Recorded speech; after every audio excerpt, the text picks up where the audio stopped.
निवडणूक असेल, या निवडणुकीमध्ये आपण भरभरून आशीर्वाद दिला आणि निश्चितच एक सर्वसामान्य कुटुंबाचा माणूस आपण आमदार केला, जो आपल्यासारखा दिसणारा, वागणारा, राहणारा अशा माणसाला आपण आमदार केलं.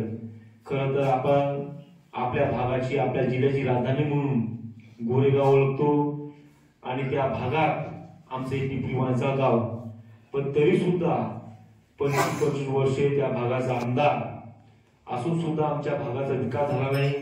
आम्ही विकासापासून कोसू दूर होतो. अशा परिस्थितीत आपण साहेबांना आमदार केलं आणि आमच्या भागाच्या सर्वसामान्य गोरगरीब जनतेला विकासाच्या पर्वात आणण्याचं काम केलं.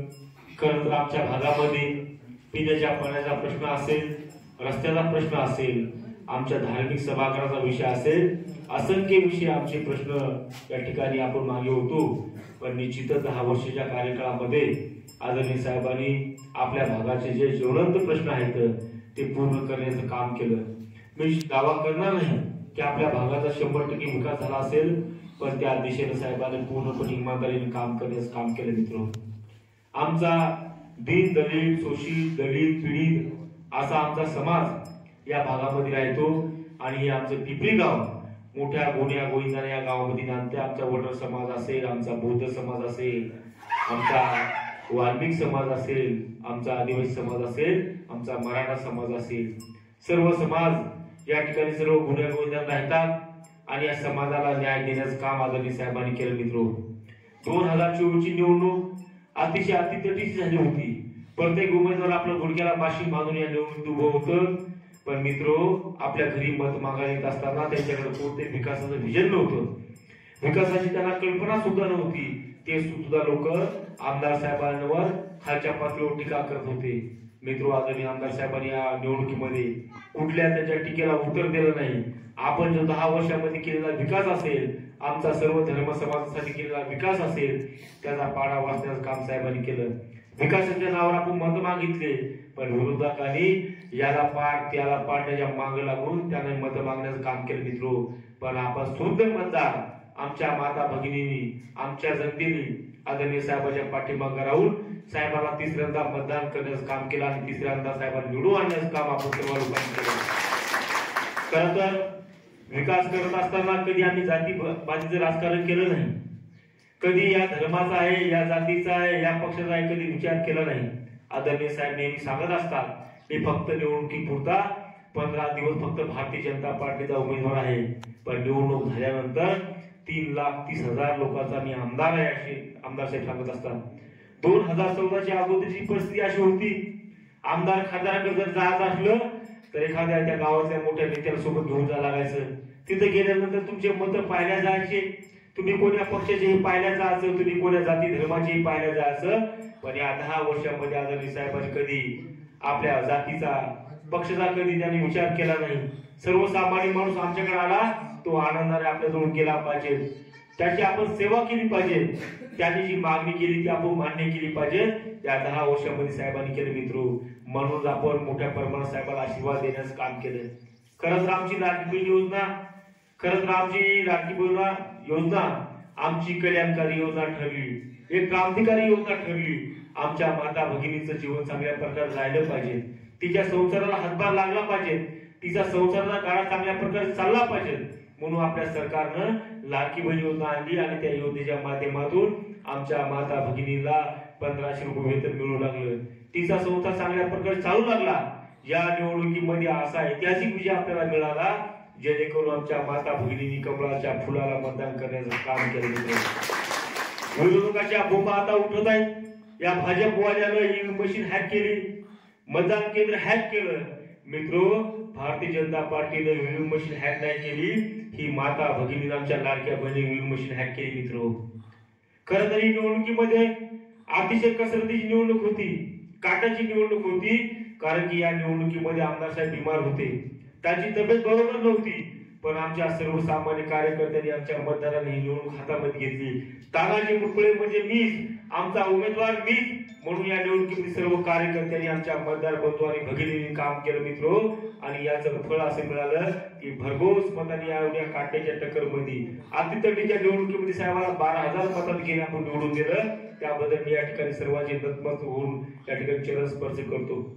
खर तर या निवडणुकीमध्ये अपप्रचार केला आणि काही आमच्यातले तरुण काही भावनेच्या भरात जाऊन वेगळ्या पक्षात जाऊन त्यांनी चूल मांडण्याचं काम केलं.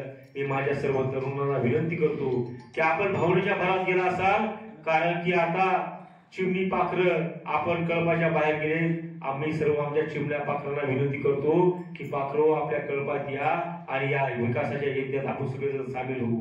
आपल्या गावाचा विकास आपल्याला करायचा आहे, त्यामुळे आपण सर्वांनी आमच्या सोबत येऊन आपल्या कळपात यावं आणि आपण जो विकासाचा यज्ञ चालू आहे, विकासाचा रथ आहे, हे रथ अविरत चालवण्याचं काम आपण सर्वांनी करूया.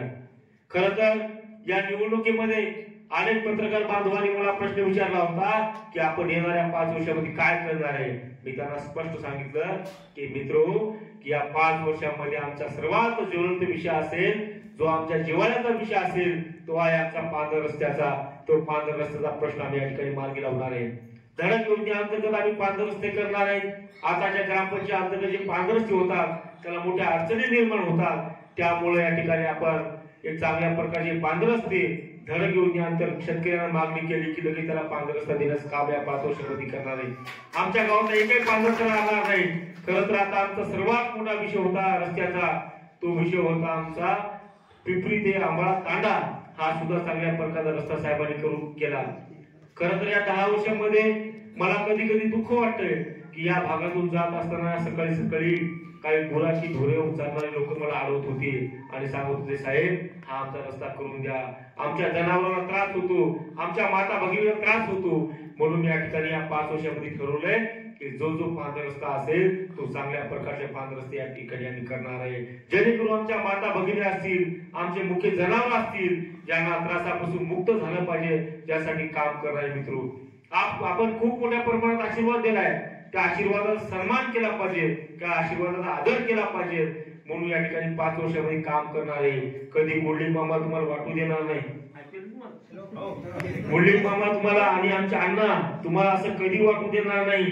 तानाजी मुटकुळेला किंवा भारतीय जनता पार्टीला आमचं मत दिलं, आमचं मत वाया गेलं असं तुम्हाला कधी या 5 वर्षात वाटू देणार नाही.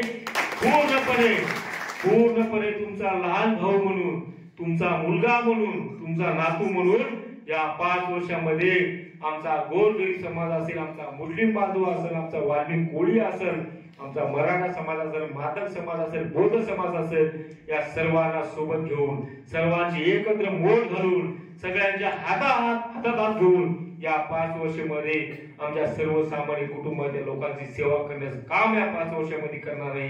आपण जो दिलेला आशीर्वाद आहे त्याचा आदर करून जो पुढील काळात तुम्ही ज्या काय समस्या माणसाल, लोखंडजी तुम्ही जे काही समस्या माणसाल या 5 वर्षामध्ये पूर्ण करणार आहे.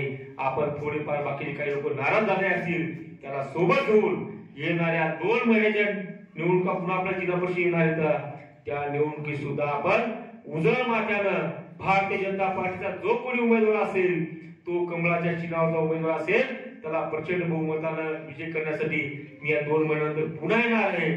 म्हणून या ठिकाणी पुढच्या निवडणुकीत आपले 60 ते 70% मध्ये कसे पडतील यासाठी या 5 वर्षामध्ये काम करणारे, जाती भेद विसरून, कोणाविषयी असलेला द्वेष असेल, आकाश असेल, ते सर्व बाजूला ठेवून सर्वसामान्याला, आमच्या कार्यकर्त्या बांधवांना आपल्या भावाप्रमाणे या 5 वर्षामध्ये सांभाळण्याचं काम मी या ठिकाणी करणार आहे. मी या ठिकाणी सर्वांना आश्वस्त करतो आणि आपण जो दिलेला आशीर्वाद आहे त्या आशीर्वादाचा सन्मान करून आपण जे दिलेले मताधिक्य आहे याचे आभार व्यक्त करून माझे 2 शब्द संपवतो. जय हिंद, जय महाराष्ट्र, जय